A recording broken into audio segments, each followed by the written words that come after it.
Hello, good evening, Naisha. Good Am I evening. audible? Yes, sir. Naisha, we will start the session once other student join. So we will wait for a few minutes. Once the other student join, we will start the session. So meanwhile, if you have any question, you can ask from the last topic we have discussed.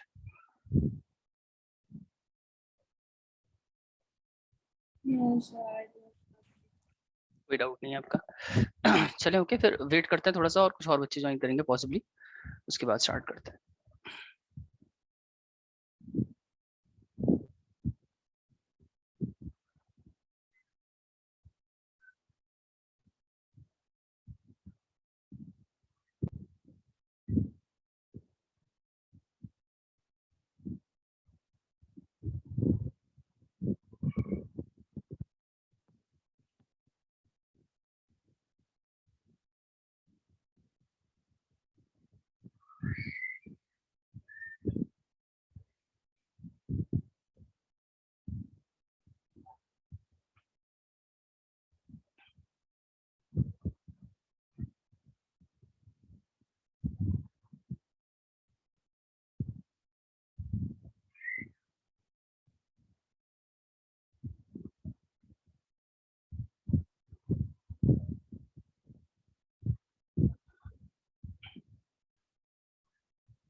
Okay, so good evening everyone. सबको आवाज आ रही है मेरी? Good evening, sir. Good evening. Akshata, Chetna, Sparsh, मेरी आवाज आ रही है आप लोगों को ना क्लियर? Yes, sir.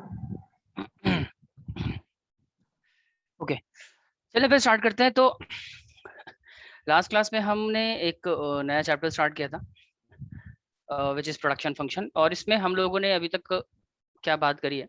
देखिए, इसमें अभी तक मैंने आपको बताया है कि प्रोडक्शन प्रोडक्शन फंक्शन में प्रोडक्शन का क्या मतलब है. तो यहाँ बताया था प्रोडक्शन बेसिकली एक प्रोसेस है जिसके थ्रू हम किसी भी इनपुट को आउटपुट में कन्वर्ट करते हैं.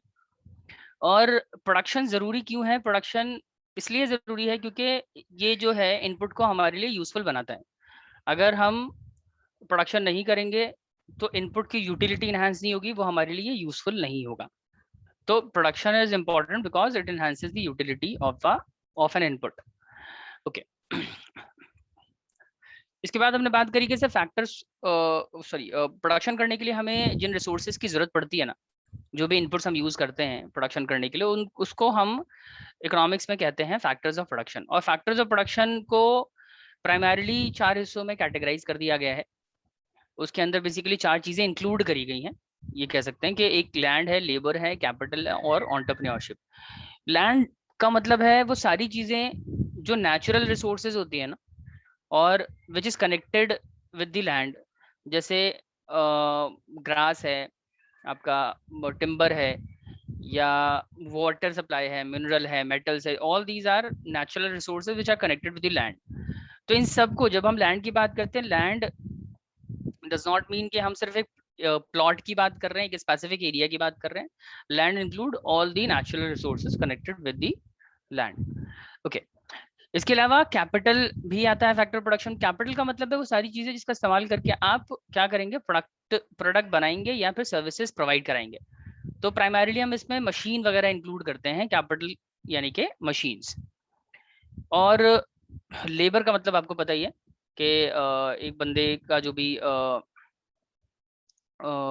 भी फिजिकली वो कर रहा है, फिजिकली प्रोडक्शन में कंट्रीब्यूट कर रहा है, that is the labour. Entrepreneur कौन होता है? जो बिजनेस में अपनी इंटेलेक्ट लगाता है ना, उसे हम एंटरप्रेन्योर कहते हैं। जो रिस्क लेता है, जो प्रॉफिट के लिए काम करता है, वो एंटरप्रेन्योर है। इसके बाद हमने एक और क्लासिफिकेशन करी थी फैक्टर्स ऑफ प्रोडक्शन की, कि हम फैक्टर्स ऑफ प्रोडक्शन को फिक्स और वेरिएबल फैक्टर में भी क्लासिफाई कर सकते हैं। फिक्स फैक्टर वो फैक्टर्स होते हैं जो प्रोडक्शन के लेवल के साथ चेंज नहीं होते, irrespective of the level of production fix factor remains fix. जैसे ये कुछ फैक्टर्स हैं, land, machine, building, permanent staff. किसी भी फैक्ट्री या किसी भी फॉर्म के अंदर ये कुछ ऐसे फैक्टर हैं जो चेंज नहीं होते, रेगुलर बेसिस पे इनको चेंज करने की जरूरत नहीं पड़ती है। अब आ जाते हैं वेरिएबल फैक्टर्स पे। वेरिएबल फैक्टर का मतलब है वो सारे फैक्टर्स जो प्रोडक्शन के साथ साथ चेंज होते रहते हैं। अच्छा, आगे बढ़ने से पहले एक चीज मैं क्लियर कर देता हूँ। कई दफा ये सवाल बच्चों के जहन में आता है कि सर ये बताइए कि फिक्स फैक्टर हमेशा फिक्स कैसे हो सकता है? फिक्स फैक्टर, जैसे आप कह रहे हैं कि हम प्रोडक्शन बढ़ाएंगे, तो फिक्स फैक्टर कभी नहीं चेंज होगा। देखो आप, जब मैं ये बोलता हूँ ना फिक्स फैक्टर चेंज नहीं होगा, डज नॉट मीन कि वो कभी चेंज नहीं होगा।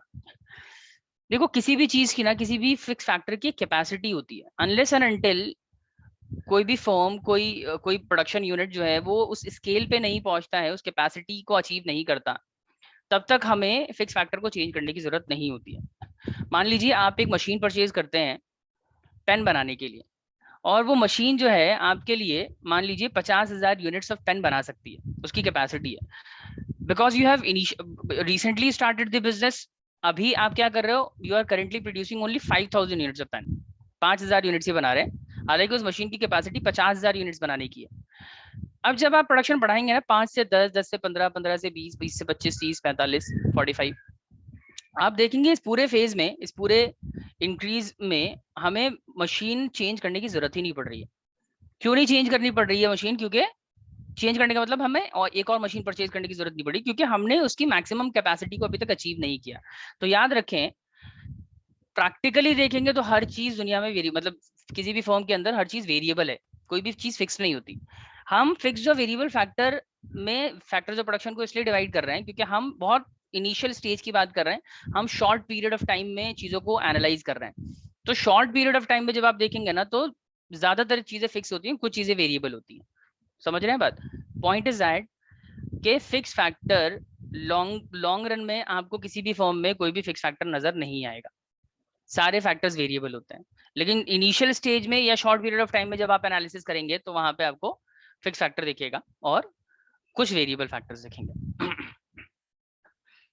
खैर आगे बढ़ते हैं, अगर ये समझ आ गया तो अच्छी बात है, अदरवाइज बहुत ज्यादा रिलेवेंट है नहीं ये वाला पॉइंट। उसके बाद हमने बात करी प्रोडक्ट। प्रोडक्ट को भी हमने क्लासिफाई किया है 3 हिस्सों में। टोटल प्रोडक्ट होता है, एवरेज प्रोडक्ट होता है और मार्जिनल प्रोडक्ट होता है ना। टोटल प्रोडक्ट का मतलब total quantity of output which is produced by applying all the units of fixed and variable factor. और एवरेज प्रोडक्ट होता है कि जितने भी वेरिएबल फैक्टर आपने लगाए हैं, हर एक वेरिएबल फैक्टर के हिस्से में जितना प्रोडक्ट आएगा ना, अप्रोक्सीमेटली हर एक लेबर ने जितना प्रोडक्शन किया है, that is your average product. और एक एक्स्ट्रा लेबर ऐड करने पे जो प्रोडक्शन बढ़ती है उसको हम कहते हैं मार्जिनल प्रोडक्ट। तो ये सब हम इस चैप्टर में ऑलरेडी डिस्कस कर चुके हैं। आज का कॉन्सेप्ट है law of variable proportion. Law of variable proportion is one of the very important topic और कॉन्सेप्ट ऑफ माइक्रो इकोनॉमिक्स। और जब भी हम इस पर्टिकुलर चैप्टर की बात करते हैं एग्जाम में, इस पर्टिकुलर टॉपिक से क्वेश्चन आता ही है। 90% चांस है कि ये क्वेश्चन, ये जो टॉपिक हम पढ़ने वाले हैं ये आपके एग्जाम में आएगा, तो बहुत ध्यान से आपको ये टॉपिक कवर करना है। चले तो law of variable proportion start करने से पहले एक एग्जाम्पल लेंगे, उसके बाद हम समझेंगे लॉ ऑफ वेरिएबल प्रोपोर्शन क्या कहता है। एक मिनट रुक जाए बस आप।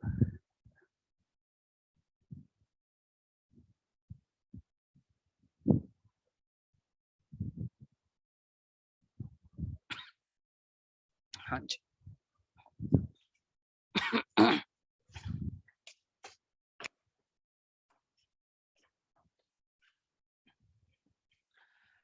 देखिए देखिए ये चीज हमें बहुत अच्छी तरीके से क्लियर है कि सर अगर आप कोई भी प्रोडक्ट बनाना चाहते हैं ना, तो किसी भी तरह के प्रोडक्ट को बनाने के लिए आपको दो तरह के फैक्टर्स लगते हैं। एक लगता है फिक्स फैक्टर, और मैंने लास्ट क्लास में बताया था आपको कि जब भी हम फिक्स फैक्टर की बात करते हैं ना, आप मान के चलो हम मशीन की बात कर रहे हैं, वैसे तो फिक्स फैक्टर में बहुत सारी चीजें आती हैं, लेकिन हम जो है मशीन अज्यूम कर लेते हैं कि मशीन की बात कर रहे हैं। और इसके अलावा प्रोडक्शन करने के लिए हमें कुछ वेरिएबल फैक्टर्स भी चाहिए होते हैं, जैसे रॉ मटेरियल है, इलेक्ट्रिसिटी है, फ्यूल है, ये सारी चीजें वेरिएबल फैक्टर हैं। लेकिन जब हम यहाँ पे डिस्कशन करेंगे तो हम मान के चलेंगे हम बात कर रहे हैं लेबर की। तो प्रोडक्शन करने के लिए बेसिकली दो तरह के फैक्टर चाहिए, फिक्स एंड वेरिएबल, यानी कि मशीन और लेबर। अच्छा, अब एक चीज मैंने आपको बताई है कि अगर हम मान लीजिए प्रोडक्शन इंक्रीज करना चाहते हैं ना, मान लो एक प्रोडक्शन यूनिट जो है करंटली 10 यूनिट प्रोड्यूस कर रहा है, और इसके लिए वो मशीन यूज कर रहा है, मान लेते हैं उसके पास 5 मशीनें हैं, और लेबर जो है उसके पास एक लेबर है। अब हमने ये माना है कि अगर ये प्रोडक्शन यूनिट जो है ज्यादा क्वांटिटी प्रोड्यूस करना चाहता है, 20, 30, 40, 50 या और ज्यादा, तो ज्यादा प्रोडक्शन करने के लिए बताइए उसे कौन सा वाला फैक्टर इंक्रीज करना पड़ेगा, मशीन इंक्रीज करनी पड़ेगी या लेबर इंक्रीज करना पड़ेगा? लेबर। लेबर, क्योंकि मशीन कौन सा फैक्टर है, फिक्स है सर, और जिस जिस पीरियड ऑफ टाइम में, जिस फेज की, जिस स्टेज की हम बात कर रहे हैं ना, मशीन एक ऐसा फैक्टर है फिक्स रहेगा, वो उसको चेंज करने की जरूरत नहीं पड़ेगी। हम इनिशियल या शॉर्ट पीरियड की बात कर रहे हैं, तो ये इट विल रिमेन फिक्स। यानी कि अगर प्रोडक्शन में हमें चेंज करना है ना, तो हमें सिर्फ लेबर इंक्रीज करने की जरूरत है, 2, 3, 4, 5, 6, कि जैसे जैसे हम लेबर ऐड करेंगे वैसे वैसे हमारा प्रोडक्शन बढ़ेगा। क्लियर हो जाता है पॉइंट? इसका मतलब मैं ये कह सकता हूँ कि सर अगर हमें प्रोडक्शन बढ़ाना है ना, तो हमें लेबर ऐड करना चाहिए। हमें अगर प्रोडक्शन बढ़ाना है तो हमें लेबर ऐड करना चाहिए, क्योंकि मशीन तो फिक्स ही रहेगी, मशीन का तो कोई रिलेवेंस है नहीं फिलहाल। तो प्रोडक्शन बढ़ाने के लिए हमें लेबर इंक्रीज करना पड़ेगा, ठीक है। लेकिन एक बात बताइए आप सब मुझे, कि अगर मैं इसी तरीके से लेबर इंक्रीज करता जाऊंगा 7, 8, 9, 10, 100, 200, क्या मेरा प्रोडक्शन इसी तरीके से हमेशा इंक्रीज होता रहेगा? 10, 20, 30, 40, 50, 60, इस तरीके से 70, 80, 90, 100, 200 इस तरीके से इंक्रीज होता रहेगा हमेशा? यस और नो? Answer is no. अगर आप लेबर इंक्रीज करेंगे, देखो ये कॉन्सेप्ट हमारा बहुत अच्छी तरीके से क्लियर है कि प्रोडक्शन बढ़ाने के लिए लेबर ही बढ़ाना पड़ेगा आपको। लेकिन याद रखें, जब आप लेबर इंक्रीज करेंगे शुरुआत में आपका प्रोडक्शन बढ़ेगा, शुरू में इनिशियली आपका प्रोडक्शन जो है ना इंक्रीज होगा, लेकिन एक सर्टेन पॉइंट पे जाके आपका प्रोडक्शन बढ़ना जो है ना बंद हो जाएगा।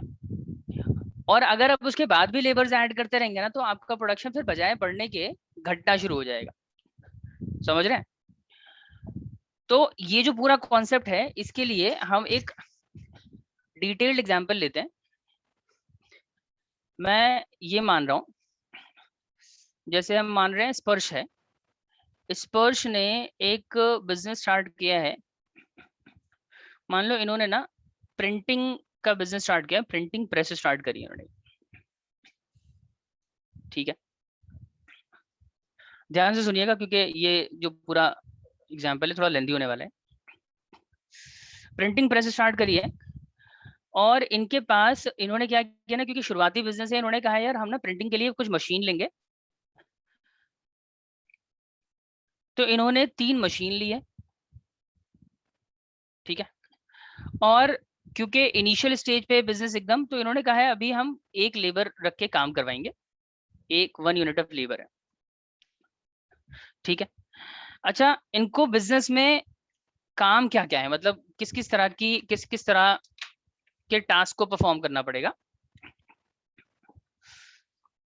तो पहला काम ये है कि इनको कस्टमर से ऑर्डर लेना है। प्रिंटिंग का ऑर्डर आएगा तो उसके लिए एक बंदा चाहिए जो ऑर्डर ले सके। अच्छा, प्रिंटिंग का जब ऑर्डर आएगा ना, ये A to Z सारा काम करते हैं। बुक की प्रिंटिंग होती है तो ये टाइपिंग का भी काम करेंगे। फिर जो टाइप किया गया है उसको प्रिंट भी करवाएंगे, प्रिंटिंग का भी काम होगा। प्रिंट करने के बाद जो पेजेस निकलेंगे ना प्रिंटिंग में, उसको कंपाइल करने का भी काम यही करेंगे, कंपाइलिंग भी होगी इसकी।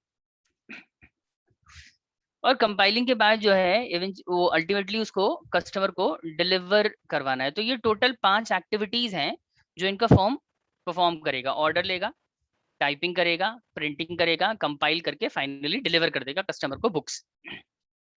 ठीक है। और ये सारा काम करने के लिए कितने बंदे इसने हायर किए हैं? स्पर्श ने 1 लेबर रखा है और मशीनें ली हैं 3। तो मैं आपको दिखाता हूँ इसके बिजनेस में शुरू से लेके एंड तक इस तरह के चेंजेस आएंगे, उसके बारे में हम बात कर रहे हैं। देखिए इधर है लेबर, दिस इज मशीन, इसके बाद ये ले लेते हैं हम इसका टोटल प्रोडक्ट, और एक और कॉलम में बना रहा हूँ मार्जिनल प्रोडक्ट। देखिए हुआ क्या, जब इन्होंने 1 लेबर ऐड किया ना शुरू में, और 3 मशीनें थी इनके पास, 1 लेबर और 3 मशीन, तो इस लेबर को ना सारा काम खुद ही करना पड़ता था, क्योंकि काम कितने, एक्टिविटीज 5 है और काम करने वाला कितना, 1 है। तो कस्टमर से ऑर्डर लेना, उसकी टाइपिंग करना, फिर प्रिंट करना और कंपाइल करके फाइनली उसको डिलीवर करके आना, ये सारा काम कौन कर रहा है, 1 लेबर कर रहा है।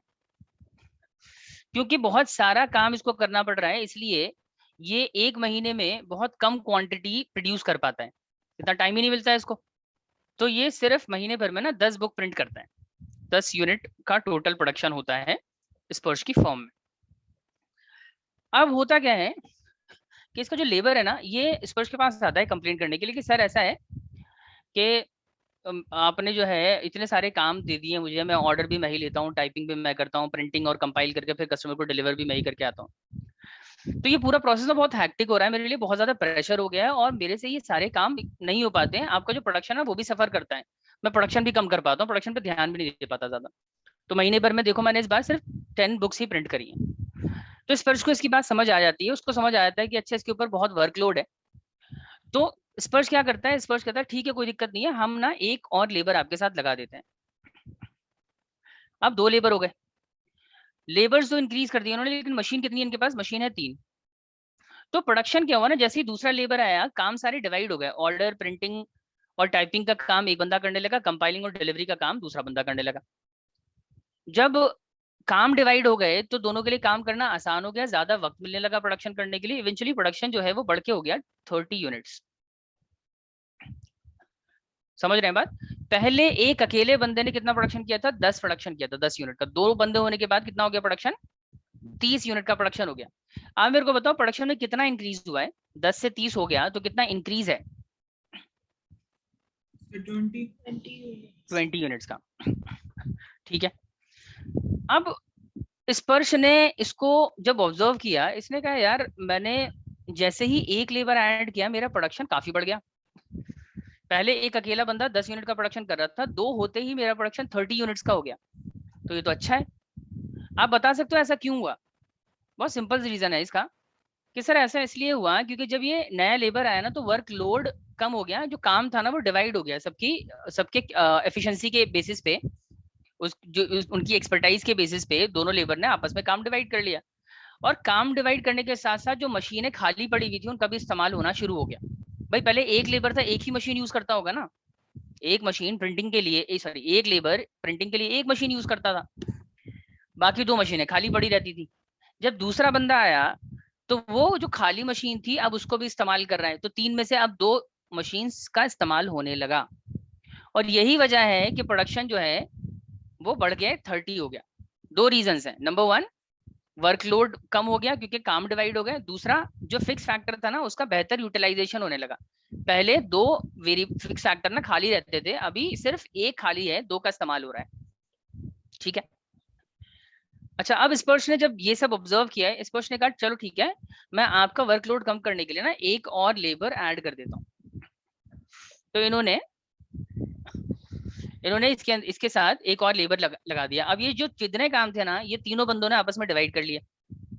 मशीनें कितनी है, मशीनें 3 है, लेबर भी हो गए 3, तो 3 लेबर 3 मशीन का इस्तेमाल करते थे, तो जाहिर है प्रोडक्शन बढ़ेगा या घटेगा, बताइए जरा? बढ़ेगा। बढ़ेगा। क्यों बढ़ रहा है? वर्कलोड भी डिवाइड हो गया और जो खाली मशीन पड़ी हुई थी ना, 1 मशीन बची थी ना खाली, अब वो भी इस्तेमाल हो पाएगी। तो जब ज्यादा मशीनें इस्तेमाल होंगी, वर्कलोड डिवाइड हो जाएगा तो आपका प्रोडक्शन ना बढ़ेगा, और बढ़ेगा नहीं, ज्यादा तेजी से बढ़ेगा। देखो पहले इंक्रीज हुआ था 10 से 30, यानी कि 20 इंक्रीज है। नेक्स्ट टाइम 30 से 60 हो गया। कितना इंक्रीज हो रहा है? 30 यूनिट का इंक्रीज है। 30। अब स्पर्श को ना इसमें मजा आने लगा। स्पर्श कह रहा है कि यार ये बहुत अच्छा है कि अगर मुझे प्रोडक्शन बढ़ाना है, देखो ज्यादा प्रोडक्शन होगा, जाहिर है ज्यादा प्रॉफिट होगा। तो स्पर्श के दिमाग में है कि यार प्रॉफिट मैक्सिमाइज करने के लिए मैं जितना ज्यादा प्रोडक्शन करूंगा उतना बेहतर है। और प्रोडक्शन जो ये ट्रैक कर रहा है ना, उसमें इसको नजर आ रहा है कि जैसे जैसे ये लेबर्स ऐड कर रहा है ना, प्रोडक्शन इसका बढ़ रहा है। तो अब ये इसने क्या किया, इसने सोचा कि मैं एक और लेबर ऐड कर देता हूँ। अब देखो असल में मशीन है नहीं, क्या मशीन खाली पड़ी है? कोई मशीन नहीं है। जो चौथा बंदा आएगा उसके लिए उसके काम करने के लिए मशीन नहीं है। वो क्या करेगा, वो इंतजार करेगा उन तीन में से किसी एक बंदे का कि वो काम करके हटेंगे तो वो काम के लिए मशीन को इस्तेमाल करेगा। और जब तक मशीन खाली नहीं होती तो ये चौथा बंदा क्या करेगा, सर ये ऑर्डर ले लेगा, या टाइपिंग कर लेगा, या प्रिंटिंग कर लेगा, कंपाइलिंग कर लेगा, या डिलीवर कर देगा, कुछ ना कुछ इसको काम दिया जाएगा। भाई 4 लोग है ना, 5 काम है तो 1-2 काम इसको इससे कह दिया कि भाई आप ऑर्डर ले लेना, डिलीवरी कर लेना, हमारे पास मशीन तो खाली है नहीं, आप मशीन पे काम कर नहीं सकते। तो हुआ क्या, जब ये आया ना, ये चौथा बंदा जब आया, तो बाकी जो 3 बंदे थे उनका काम थोड़ा सा आसान जरूर हो गया, लेकिन इस चौथे बंदे ने बहुत ज्यादा, इसके आने से प्रोडक्शन में बहुत ज्यादा फायदा नहीं हुआ। इस बार प्रोडक्शन में फायदा कितना हुआ है? 20 यूनिट का सिर्फ। ठीक है, 80 यूनिट हो गया। अब एक बात बताइए स्पर्श, आप क्या सोच रहे थे? आप चौथा बंदा जब लेके आए थे, आपको क्या लग रहा था प्रोडक्शन कितना बढ़ेगा? जैसे पहले 20 इंक्रीज हुआ था ना, फिर बाद में 30 इंक्रीज हुआ, जिस हिसाब से चल रहा था स्पर्श की एक्सपेक्टेशन थी कि आगे ना शायद ये 40 इंक्रीज होगा, मैं एक और लेबर लेके आऊंगा तो नेक्स्ट टाइम ये 50 इंक्रीज होगा। लेकिन इस बार एक्सपेक्टेशन के मुकाबले रिटर्न कम आया है। क्यों कम आया है? कोई बताएगा मुझे ऐसा? एक्स्ट्रा मशीन अवेलेबल नहीं, क्योंकि एक्स्ट्रा मशीन अवेलेबल ही नहीं है, काम करने के लिए जगह ही नहीं है। और क्योंकि काम करने के लिए जगह नहीं थी, इसकी वजह से जो चौथा बंदा आ रहा है ना, वो छोटे मोटे काम कर रहा है। और क्योंकि काम में उसका बहुत ज्यादा कंट्रीब्यूशन नहीं है, इसलिए टोटल प्रोडक्ट में थोड़ा बहुत इजाफा है, इंक्रीज तो है, लेकिन बहुत ज्यादा इंक्रीज नहीं, या एक्सपेक्टेड रिटर्न नहीं मिल रहा, हमें कम मिल रहा है। अब स्पर्श ने कहा चलो एक और लेबर ऐड करके देखते हैं। और जो बाकी के लेबर्स हैं उन्होंने कहना शुरू कर दिया कि सर अब क्यों लेके आ रहे हो लेबर्स, अब तो जरूरत ही नहीं है, हमारे पास मशीन ही नहीं है। लेकिन स्पर्श क्या करते हैं कि ये मशीन बढ़ाते नहीं है, लेबर्स ऐड कर देते हैं। तो इस बार प्रोडक्शन बढ़ के हो जाता है 85 यूनिट। कितना बढ़ रहा है? सिर्फ 5 यूनिट बढ़ा। क्यों? क्योंकि सर ये जो 5वां बंदा आया है ना, इसके पास तो और भी कम काम है, ये तो इसका तो कुछ खास कंट्रीब्यूशन होगा ही नहीं, इससे तो कोई या तो ऑर्डर दिलवा, जैसे 5 काम है ना, तो पांचों ने डिवाइड कर दिए, कोई ऑर्डर ले लेता है, कोई टाइपिंग, प्रिंटिंग, कंपाइलिंग, डिलीवरी, तो इसको बोलते हैं आप डिलीवर करके आ जाना। तो इसका बहुत ज्यादा रोल है नहीं, ये प्रोडक्शन में बहुत ज्यादा कंट्रीब्यूट नहीं कर पा रहा है क्योंकि मशीन यूज नहीं कर पा रहा है। तो अल्टीमेटली प्रोडक्शन में सिर्फ 5 यूनिट का चेंज आया। अब बेसिकली ये हो गया कि स्पर्श को और ज्यादा लेबर्स ऐड नहीं करने चाहिए, ध्यान से सुनते रहिएगा। लेकिन स्पर्श नहीं मानते हैं, स्पर्श कहते हैं नहीं हम तो एक और लेबर ऐड करके देखेंगे। इन्होंने एक और लेबर ऐड कर दिया। अब मशीन जो है इन्होंने बढ़ाई नहीं, सेम मशीन, 3 ही मशीन है, लेबर 6 हैं। तो जो छठा लेबर आया है, बताओ ये क्या करेगा? ये जो 6th लेबर है, इसके हिस्से में कौन सा काम आएगा? काम भी खत्म हो गए और मशीन भी खत्म हो गई। ऑर्डर, टाइपिंग, प्रिंटिंग, कंपाइलिंग, 5 काम थे, 5 बंदे कर रहे हैं। 3 मशीन थी, वो 3 बंदे मशीन यूज कर रहे हैं। ये 4th, 5th और 6th लेबर जो है ना, इनके पास मशीन है और 6 के पास तो काम भी नहीं है। बताओ जब छठा बंदा आया है, इसके पास काम ही नहीं है, तो इसका टोटल प्रोडक्शन में इसके आने से कोई फायदा होगा या नहीं होगा? नहीं होगा। नहीं होगा। नहीं होगा। तो इसलिए प्रोडक्शन जितना था उतना ही रहा। अब स्पर्श ने कहा यार ऐसा क्यों हुआ? अब स्पर्श को रियलाइज होना शुरू हुआ कि कुछ तो गड़बड़ हो रही है। तो स्पर्श कहते हैं यार ये इस बार तो प्रोडक्शन बढ़ा नहीं, ये छठा लेबर आया है, इसको मैंने फ्री फंड में पैसे दिए, इसकी वेजेस जो दी है उसके लिए तो इसने कुछ भी कंट्रीब्यूट नहीं किया, काम ही नहीं किया। तो स्पर्श ने सोचा चलो बाई चांस हो गया होगा ऐसा, एक काम करते हैं हम एक और लेबर ऐड करते हैं। तो ये लेके आ गए 7th लेबर, लास्ट है ये। अब मशीन फिर से कितनी, 3। अब ये जो 7वां लेबर है ना इसके पास काम है ना इसके पास मशीन है। छठा लेबर, इसके पास भी काम नहीं, इसके पास भी मशीन नहीं। तो देखो हो क्या रहा है, जो वर्क प्लेस है ना, स्पर्श क्या कर रहा है, उसको ओवर क्राउडेड कर रहा है। जरूरत से ज्यादा लोग वहां पे अगर काम करेंगे तो बाकी लोगों को भी डिस्टरबेंस होगा। जैसे मान लो कहीं पे काम करने के लिए 3 मशीनें रखी हैं, 3 ही लोगों की जरूरत है, लेकिन आप वहां पे 7 लोगों को काम करने के लिए घुसा देंगे तो क्या होगा, उससे बाकी लोगों की प्रोडक्टिविटी पे फर्क पड़ेगा। ये 2 बंदे ना खुद काम करेंगे ना दूसरों को करने देंगे प्रॉपरली। तो 7वां जब आया ना, तो इसके आने के बाद स्पर्श ने नोटिस किया कि उसका प्रोडक्शन जो है वो घट के 70 यूनिट हो गया, बजाय बढ़ने के क्या हो गया, डिक्रीज हो गया। क्यों डिक्रीज हो गया, क्योंकि ये ना तो खुद काम करता था और ना ही दूसरों को ना करने देने का मतलब ये है कि दूसरों की प्रोडक्टिविटी भी उससे इन्फ्लुएंस होती थी, अफेक्ट होती थी कि क्राउड हो रहा है या डिस्टर्बेंस हो रहा है, तो अल्टीमेटली ये खुद भी नहीं कर पा रहा और दूसरों को भी प्रॉब्लम है, इसलिए प्रोडक्शन ओवरऑल बजाय बढ़ने के घट गया। समझ आ रही है बात? यस अब सर। देखिए, Yes. जितना मैंने बताया है उसके हिसाब से आपने ये देखा कि सर जैसे जैसे हम प्रोडक्शन बढ़ाते हैं, सॉरी जैसे जैसे हम लेबर्स ऐड करते हैं ना, एक पर्टिकुलर पॉइंट तक तो लेबर ऐड करने पे हमें फायदा ज्यादा होता है। इस पॉइंट तक 3 लेबर 3 मशीन कितनी है, 3 लेबर कितने चाहिए थे, 3 मशीन के लिए 3 लेबर लग गए। आप जब तक ये वाला लेवल अचीव नहीं होगा ना, तब तक आपका प्रोडक्शन बढ़ता रहेगा। तो फर्स्ट आपने लेबर ऐड किया था 10, 2 पे कितना हो गया 30, 3 पे हो गया 60। ये जो पॉइंट है ना, this is called optimum combination of fixed and variable factor. Factory में 3 मशीनें 3 लेबर की जरूरत थी, इसे कहते हैं ऑप्टिमम कॉम्बिनेशन। हर एक फैक्टर का ना ऑप्टिमम कॉम्बिनेशन होता है, याद रखो। जैसे मैं जिस चेयर पे बैठा हूं ना, ये चेयर जो है इस पे एक ही बंदा बैठ सकता है, तो इसका ऑप्टिमम कॉम्बिनेशन क्या है, 1 चेयर 1 पर्सन, ऑप्टिमम कॉम्बिनेशन। अगर हम इस चेयर पे 2 बंदे बैठेंगे ना, तो फिर प्रॉब्लम होगी। ऐसा नहीं कि 2 बंदे बैठ नहीं सकते, किसी तरीके से एडजस्ट करके बैठ जाएंगे, लेकिन उससे क्या होगा, ना मैं कंफर्टेबली बैठ पाऊंगा ना दूसरा बंदा कंफर्टेबल होकर बैठ पाएगा। समझ रहे हैं? तो अगर किसी फैक्ट्री में 3 मशीन है और 3 लेबर है, सॉरी 3 मशीन है तो 3 ही लेबर की जरूरत है, इस पॉइंट को हम कहते हैं ऑप्टिमम कॉम्बिनेशन। जब तक कोई फर्म ऑप्टिमम कॉम्बिनेशन अचीव नहीं कर लेती है, तब तक तो उसका प्रोडक्शन बढ़ता रहता है। तब तक जब भी जो प्रोड्यूसर है लेबर्स ऐड करेगा, उसका प्रोडक्शन इंक्रीज होगा। लेकिन अब क्या हो रहा है ना, तीसरे के बाद जब चौथा लेबर ऐड किया ना, चौथे बंदे के काम करने के लिए जगह नहीं है, इसलिए क्या हो रहा है कि प्रोडक्शन 80 से 85 हो गया। और पांचवें बंदे के लिए बिल्कुल जगह, छठे बंदे के लिए बिल्कुल जगह नहीं थी, तो 85 के बाद जो है वो 85 ही रहा, कोई कंट्रीब्यूशन नहीं। और उसके बाद फाइनली बजाय बढ़ने के घटना ही शुरू हो गया। तो आप नोटिस करें टोटल प्रोडक्ट में 3 तरह के चेंजेस है। नंबर 1, इस पोर्शन ने नोटिस किया कि जब हम इनिशियली प्रोडक्शन के अंदर लेबर्स ऐड करते हैं ना, तो टोटल प्रोडक्ट बढ़ता है हमारा। और ना सिर्फ बढ़ता है बल्कि तेजी से बढ़ता है, इंक्रीजिंग रेट से बढ़ता है। 10 से 30, 30 से 60, इंक्रीजिंग रेट से बढ़ रहा है। लेकिन जैसे ही ऑप्टिमम कॉम्बिनेशन अचीव हो जाता है ना फिक्स्ड एंड वेरिएबल फैक्टर का, उसके बाद टोटल प्रोडक्ट डिक्रीजिंग रेट से बढ़ना शुरू हो जाता है। बढ़ता तो है, 60 से 80 हो गया, 80 से 85 हो गया, स्टिल इंक्रीजिंग, लेकिन किस रेट से इंक्रीज हो रहा है, डिक्रीजिंग रेट से।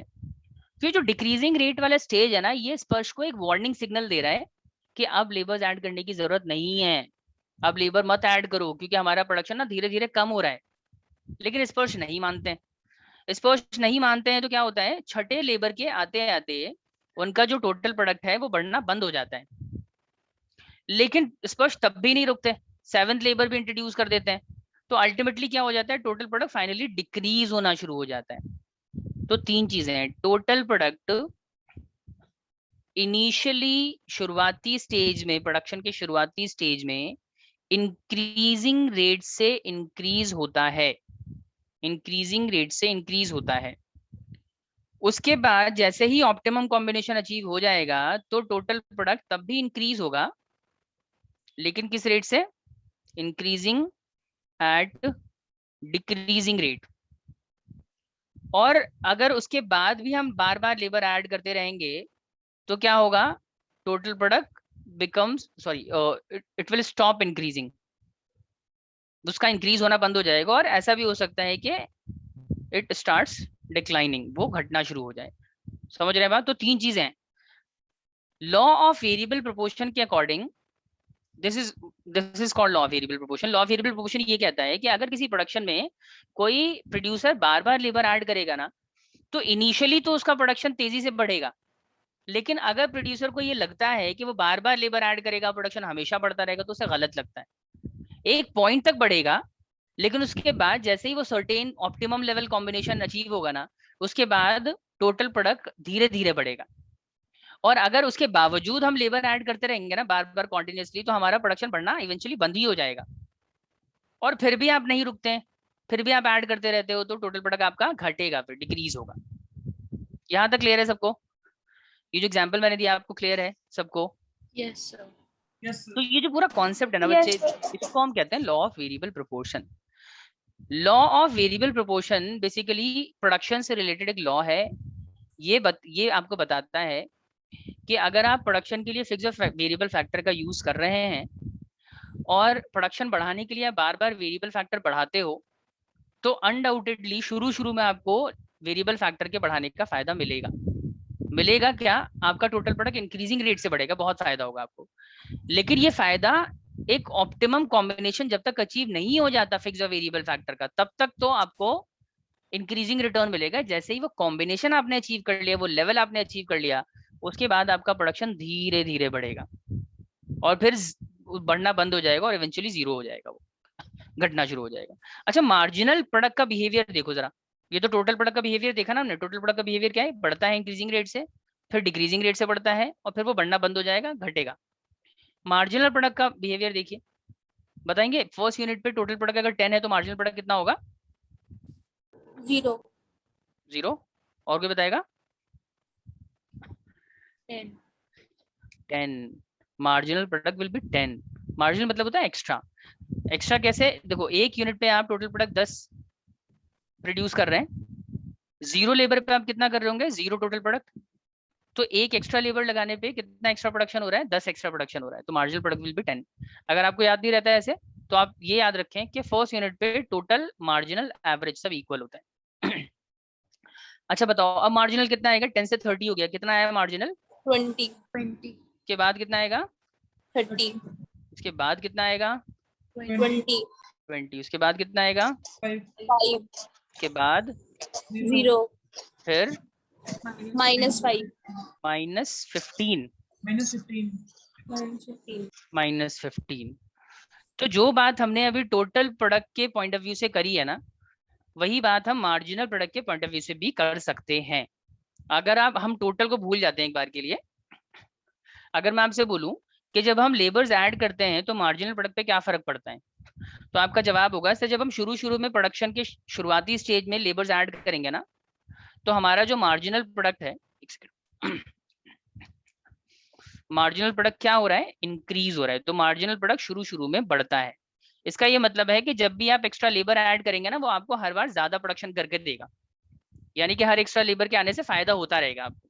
लेकिन जैसे ही ऑप्टिमम कॉम्बिनेशन अचीव हो जाएगा ना, उसके बाद हर एक्स्ट्रा लेबर का कंट्रीब्यूशन घटने लगेगा, घटते घटते इवन 0 हो जाएगा, डिक्रीजिंग।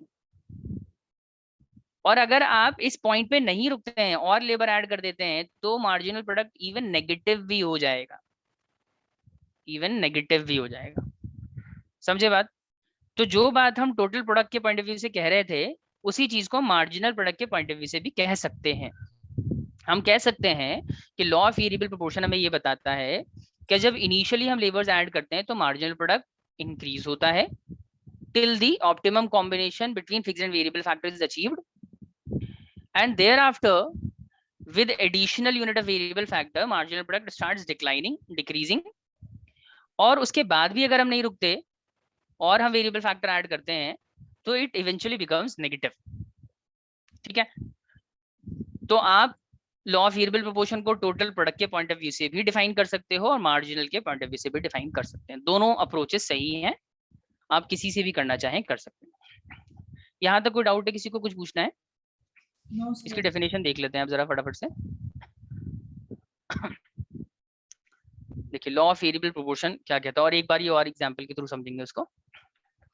देखो, लॉ ऑफ वेरिएबल प्रोपोर्शन देखिए ये वाली जो डेफिनेशन है ना, ये मैंने मार्जिनल प्रोडक्ट के पॉइंट ऑफ व्यू से दी है। टोटल प्रोडक्ट के पॉइंट ऑफ व्यू से भी आप सेम डेफिनेशन लिख सकते हैं, जहां जहां मार्जिनल है वहां पे आप टोटल प्रोडक्ट का बिहेवियर लिख सकते हैं। मैं भी समझा दूंगा आपको।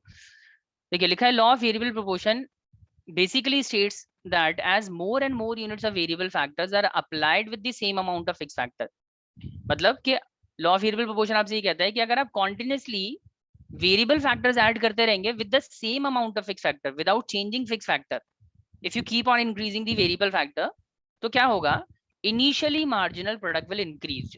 शुरुआत में मार्जिनल प्रोडक्ट जो है वो बढ़ेगा आपका, और जब ऑप्टिमम कॉम्बिनेशन अचीव हो जाएगा ना, किसके ऑप्टिमम कॉम्बिनेशन की बात कर रहे हैं हम यहाँ पे,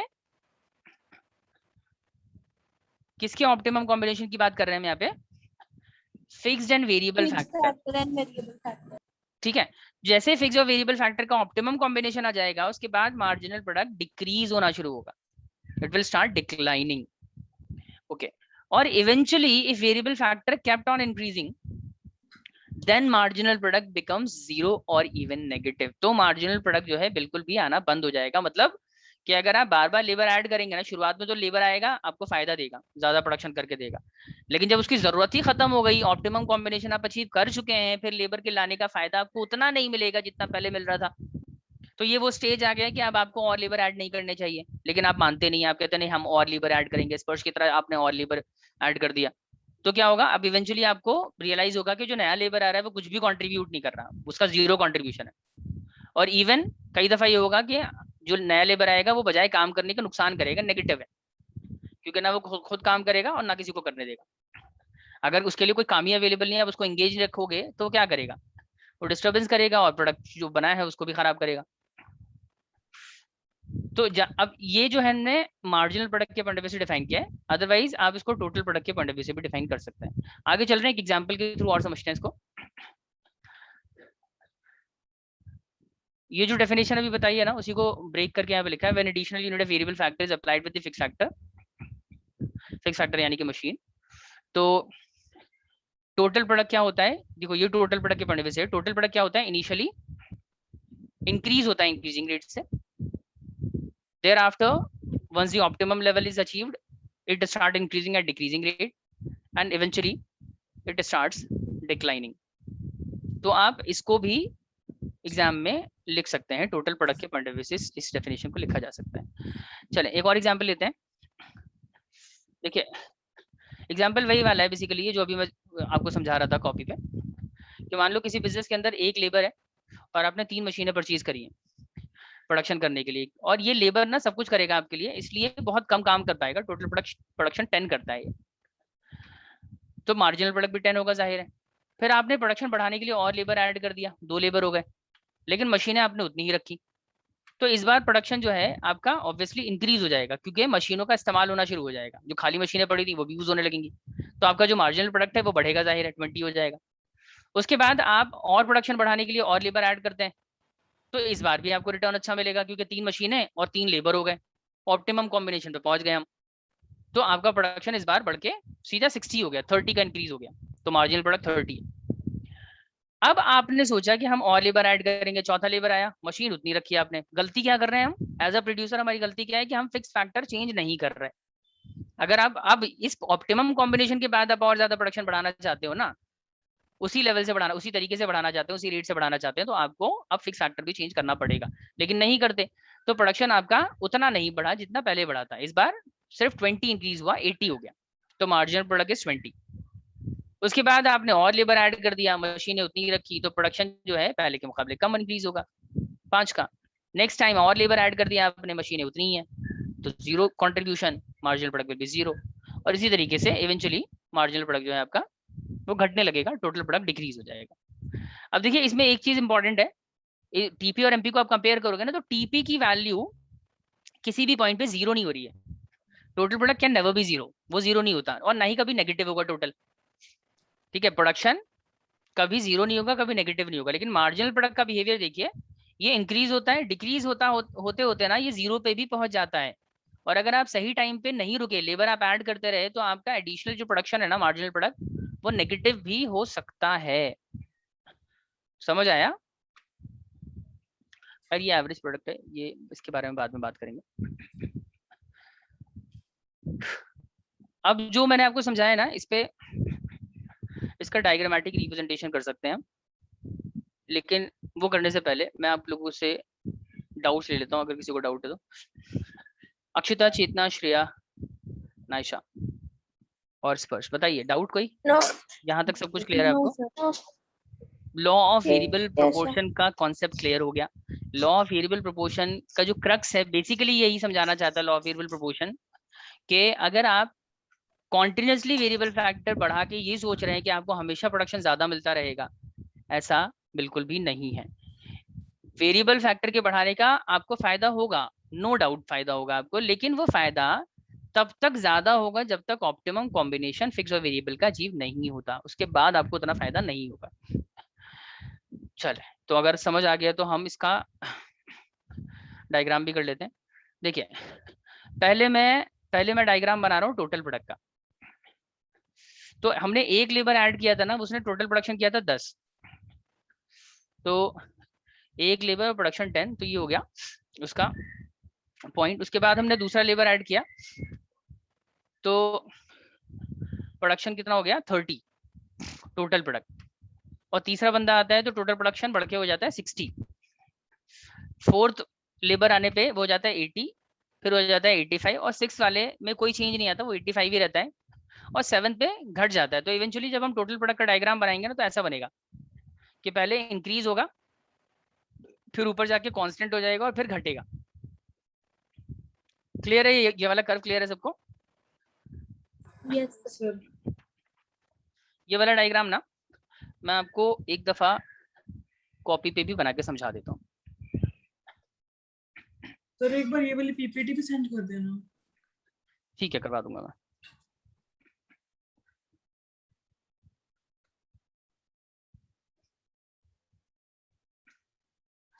देखिए, टोटल प्रोडक्ट के बढ़ने का तरीका क्या है कि सर टोटल प्रोडक्ट ना शुरू में इंक्रीजिंग रेट से बढ़ता है। याद रखिए ये चीज कि जब कोई चीज शुरू में इंक्रीजिंग रेट से बढ़ती है ना, तो उसका शेप थोड़ा सा कॉन्वेक्स होता है। कॉन्वेक्स, कॉन्वेक्स समझते हैं, जिसका फेस ऊपर की तरफ ओपन होता है ना, उसको कॉन्वेक्स कहते हैं, और नीचे की तरफ जो होता है उसे कॉनकेव कहते हैं। तो जब टोटल प्रोडक्ट आपको पता है शुरू में इंक्रीजिंग रेट से बढ़ रहा था, तो कॉन्वेक्स शेप है इसका, और बाद में ना डिक्रीजिंग रेट से बढ़ने लग जाता है। इस पॉइंट के बाद धीरे धीरे करके बढ़ता है, तो धीरे धीरे करके बढ़ता है, तो उसका शेप ना हल्का सा चेंज हो जाएगा। बढ़ तो अब भी रहा है लेकिन कॉनकेव हो गया है। और एक पॉइंट पे जाके ना इसका बढ़ना बंद हो जाता है, फिर ये क्या हो जाएगा, ये कांस्टेंट हो जाएगा, अब नहीं बढ़ रहा।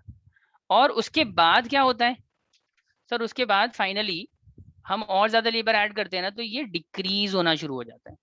तो this is your total product. Shape याद रखिएगा, शुरू में एक सर्टेन पॉइंट तक कॉन्वेक्स रहता है, फिर हल्का सा कॉनकेव हो जाता है, फिर कांस्टेंट हो जाता है और फिर घटता है। ये कहाँ तक कॉन्वेक्स है?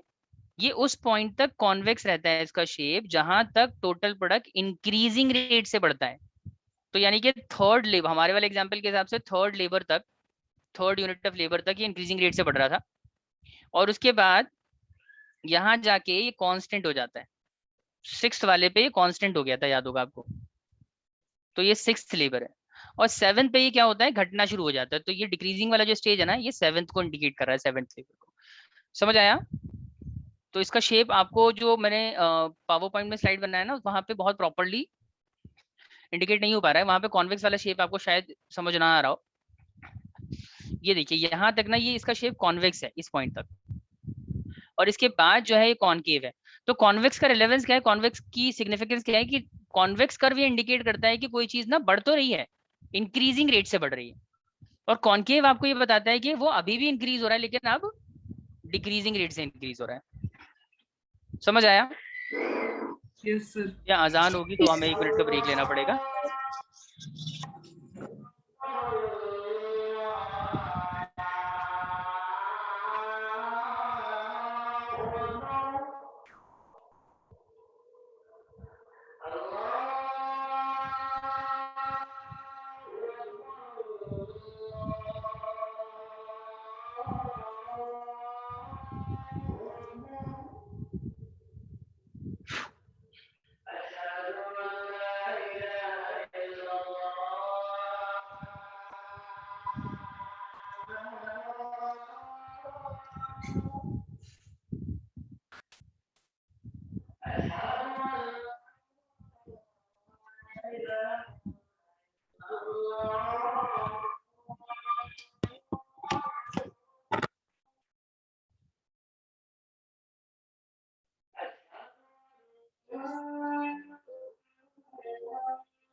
हाँ जी, तो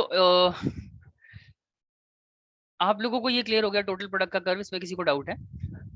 नायशा, अक्षिता, स्पर्श, चेतना? No sir. ओके, तो अब देखो इसके बाद ना हमें इसी पे मार्जिनल प्रोडक्ट का भी हम डायग्राम रिप्रेजेंट करेंगे। मार्जिनल का बिहेवियर देखिए आप, मार्जिनल स्टार्ट तो सेम पॉइंट से होता है जहां से टोटल होता है, क्योंकि फर्स्ट यूनिट पे टोटल प्रोडक्ट की वैल्यू और मार्जिनल प्रोडक्ट की वैल्यू सेम होती है। तो फर्स्ट यूनिट पे उसकी वैल्यू 10 ही है। 2 पे क्या होता है, सेकंड वाले यूनिट पे मार्जिनल प्रोडक्ट जो है वो 20 इंक्रीज होता है ना।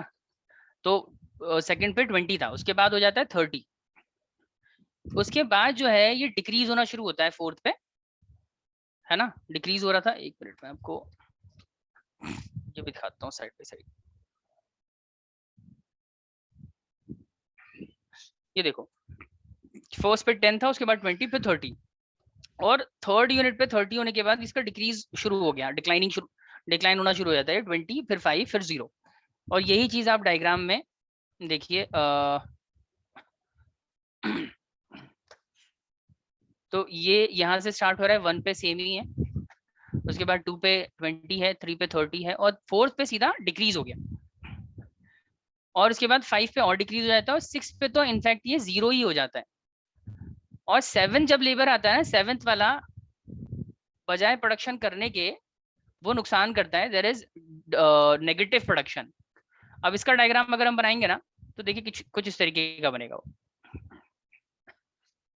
This is your marginal product, समझ आया?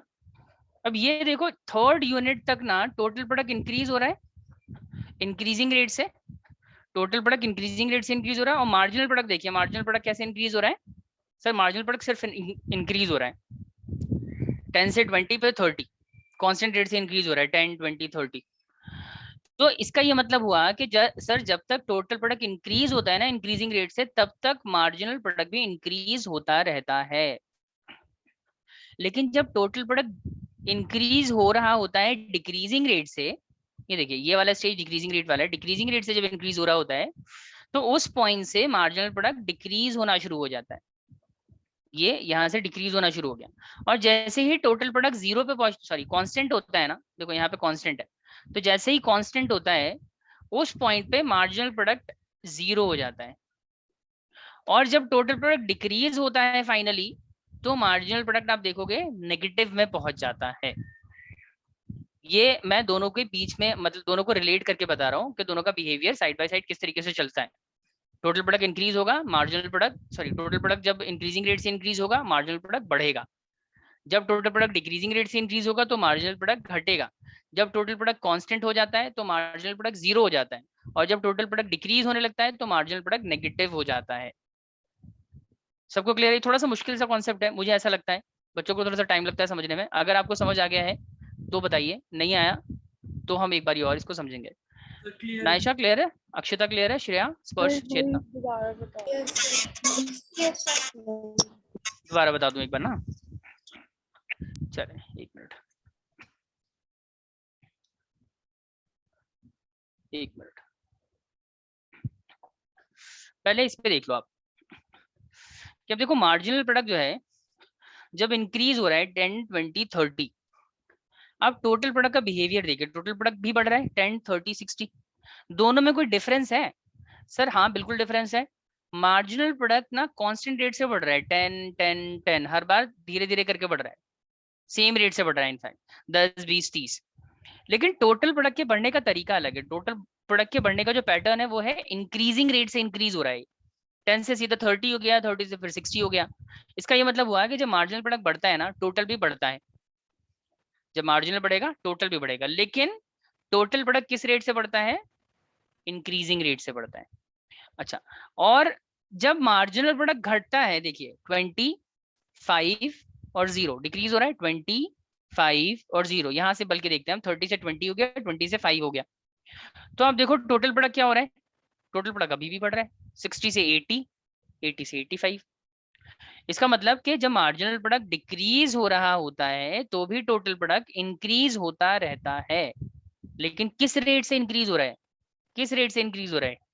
डिक्रीजिंग रेट से, धीरे धीरे बढ़ रहा है, पहले के मुकाबले कम तेजी से बढ़ रहा है। और जब मार्जिनल प्रोडक्ट जीरो हो जाता है ना, मार्जिनल प्रोडक्ट, तो आप देखो टोटल प्रोडक्ट का क्या हुआ, टोटल प्रोडक्ट का बढ़ना बंद हो गया, रुक गया। वो 85 था, 85 ही रहा। तो उसका मतलब जब मार्जिनल प्रोडक्ट जीरो होता है तो टोटल प्रोडक्ट में कोई चेंज नहीं आता, टोटल प्रोडक्ट बिकम्स कांस्टेंट। और फाइनली जब मार्जिनल प्रोडक्ट नेगेटिव होता है तो टोटल प्रोडक्ट क्या होता है? डिक्रीज होना शुरू होता है, 85 से 70 हो गया। समझ आया कि मार्जिनल प्रोडक्ट जब बढ़ेगा टोटल प्रोडक्ट इंक्रीजिंग रेट से बढ़ेगा, जब मार्जिनल प्रोडक्ट घटेगा तो टोटल प्रोडक्ट तब भी बढ़ेगा लेकिन डिक्रीजिंग रेट से बढ़ेगा, जब मार्जिनल जीरो हो जाएगा तो टोटल प्रोडक्ट का बढ़ना बंद हो जाएगा, कांस्टेंट हो जाएगा, और जब ये नेगेटिव हो जाएगा तो टोटल प्रोडक्ट फाइनली तब जाके टोटल प्रोडक्ट घटने लगता है। डायग्राम पे अगर मैं मार्जिनल प्रोडक्ट बनाऊं तो sir marginal product same point से स्टार्ट होता है जहां से टोटल प्रोडक्ट स्टार्ट हो रहा है, और उसके बाद बढ़ता है, थर्ड यूनिट तक बढ़ता ही रहता है। तो इस तरीके से शुरू शुरू में ऊपर जाता है, लेकिन उसके बाद जब ये डिक्रीजिंग रेट से बढ़ना शुरू होता है ना टोटल प्रोडक्ट, तो ये भी घटना शुरू हो जाता है। और कब तक घटता रहता है? जब तक ये कांस्टेंट नहीं हो जाता, जब तक ये कांस्टेंट नहीं हो जाता तब तक ये घटता रहता है, यहाँ तक घटता रहेगा, डिक्रीज। और जब ये डिक्लाइन होता है ना तो फाइनली और नीचे चला जाता है, नेगेटिव मार्जिनल प्रोडक्ट। समझ आया? थर्ड यूनिट तक जब टोटल प्रोडक्ट बढ़ रहा है ये भी बढ़ रहा है, जब ये डिक्रीजिंग रेट से बढ़ रहा है तो ये डिक्रीज हो रहा है, और जब ये डिक्लाइन हो रहा है तो ये नेगेटिव हो रहा है। अभी क्लियर है सबको या अभी भी डाउट है? क्लियर है सर, क्लियर। आपको तो पहले ही था स्पर्श। अक्षिता, श्रेया, चेतना और नाइशा। Yes sir. चले चले फिर आगे चल रहे हैं। अब देखो ये जो स्टेज है ना, ये वाला जो हिस्सा है जिसमें मार्जिनल प्रोडक्ट भी इंक्रीज हो रही है और टोटल प्रोडक्ट इंक्रीजिंग रेट से इंक्रीज हो रहा है, इसे प्रोडक्शन का फर्स्ट स्टेज कहते हैं। This is called phase one. Phase one में दोनों ही चीजें बढ़ रही हैं, इसलिए इसका नाम है increasing returns two factor, IRF short में कहते हैं। इंक्रीजिंग रिटर्न्स टू फैक्टर मतलब फैक्टर अप्लाई करने पे, वेरिएबल फैक्टर अप्लाई करने पे रिटर्न हमें ज्यादा आ रहा है हर बार, तो इसलिए इंक्रीजिंग रिटर्न टू फैक्टर। लेकिन फेज टू जब शुरू होता है ना, ये वाला हिस्सा फेज टू है, फेज सेकंड। ये पूरा एरिया जो है ना, दिस एंटायर एरिया, ये पूरा area, this is phase second. इसमें क्या देख रहे हैं हम कि मार्जिनल प्रोडक्ट घटने लग गया है, तो इसका नाम हमने रखा है decreasing returns two factor, DRF। और फाइनली मार्जिनल प्रोडक्ट जब नेगेटिव हो जाता है ना, तो यहाँ हमारा तीसरा स्टेज शुरू होता है, this is called phase three. और इसका नाम हमने रखा है, क्योंकि मार्जिनल प्रोडक्ट नेगेटिव हो रहा है तो हमने इसका नाम रखा है नेगेटिव रिटर्न्स टू फैक्टर। समझ रहे हैं? यहाँ पहले स्टेज में क्या हो रहा है, मार्जिनल प्रोडक्ट बढ़ रहा है तो increasing returns two factor, marginal product घट रहा है डिक्रीजिंग रिटर्न्स टू फैक्टर, और तीसरे में मार्जिनल प्रोडक्ट नेगेटिव हो रहा है तो नेगेटिव रिटर्न्स टू फैक्टर। तीन फेजेस में प्रोडक्शन के स्टेजेस को हमने डिवाइड किया है। पहला फेज वो होता है जब मार्जिनल प्रोडक्ट बढ़ता है और टोटल प्रोडक्ट इंक्रीजिंग रेट से बढ़ता है। दूसरा फेज वो होता है जब मार्जिनल प्रोडक्ट घटता है लेकिन टोटल प्रोडक्ट डिक्रीजिंग रेट से बढ़ता है। और तीसरा स्टेज वो होता है जब मार्जिनल प्रोडक्ट घट रहा होता है, नेगेटिव हो रहा होता है और टोटल प्रोडक्ट डिक्रीज होता है।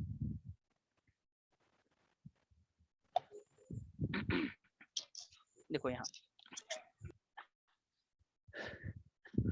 यहाँ तक ना, ये जो AB है, this is the first stage of production. यहाँ पे आपको क्या नजर आ रहा है, यहाँ पे MP पॉजिटिव है, मतलब इंक्रीज हो रहा है, और टोटल प्रोडक्ट भी इंक्रीजिंग रेट से इंक्रीज हो रहा है, तो इसका नाम है increasing returns two factor, phase one. इसके बाद फेज टू है जहाँ पे टोटल प्रोडक्ट कांस्टेंट हो गया और मार्जिनल प्रोडक्ट जीरो है। दिस इज कॉल्ड कि यहाँ पे मार्जिनल प्रोडक्ट ना आपको घटता हुआ नजर आएगा और टोटल प्रोडक्ट जो है वो डिक्रीजिंग रेट से बढ़ता है, इसलिए इसका नाम है डिक्रीजिंग रिटर्न्स टू फैक्टर। और फाइनली थर्ड वाला स्टेज देखो, थर्ड फेज यहाँ से शुरू होता है जहाँ पे मार्जिनल प्रोडक्ट नेगेटिव हो जाता है और टोटल प्रोडक्ट डिक्रीज होना शुरू हो जाता है।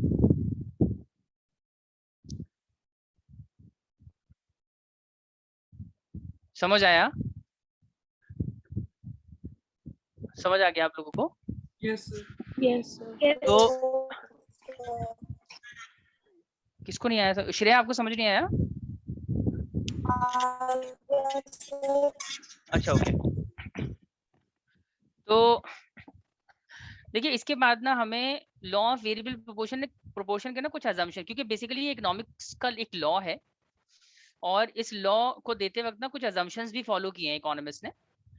उन अजम्पशंस के ऊपर भी हम बात करेंगे, लेकिन आज की क्लास में हम बात नहीं करेंगे। अगली क्लास में अजम्पशंस और टोटल प्रोडक्ट और मार्जिनल प्रोडक्ट में क्या रिलेशन है, रिलेशन मैंने आपको बता दिया है। अगली क्लास में बस वो रिलेशनशिप हमें समझना है एक बारी और। बाकी जो मैंने आपको बताया था ना अभी एमपी और टीपी के साथ हम जोड़ के जो डिस्कशन कर रहे थे, दैट इज एमपी और टीपी का रिलेशनशिप, वो हम अगली क्लास में एक दफा और कर लेंगे। तो इसके बाद जो इमीडिएटली इसके बाद जो हमें टॉपिक कवर करना है that is assumption of law of variable proportion. कुछ अजम्पशंस भी हैं इस लॉ के, तो उसको हम डिस्कस करेंगे। आज की क्लास में नहीं कर रहे, आज की क्लास में इतना ही, क्योंकि थोड़ा सा कॉन्सेप्चुअल टॉपिक था ये, इस पे समझने में बच्चों को टाइम लगता है। तो आप ना घर पे इसको अच्छे से रिवाइज कीजिए एक बार बैठ के, जो भी मैंने समझाया है। और जस्ट इन केस जो चीजें अभी बहुत ज्यादा क्लियर नहीं हो पाई होंगी, एक दफा आप जब सेल्फ स्टडी करोगे तो ज्यादा क्लियर हो जाएंगी, तो आप उसमें थोड़ा सा टाइम लगाइए। और इसका मैं पावर पॉइंट आपको शेयर करवा देता हूँ सर से बात करके, ठीक है?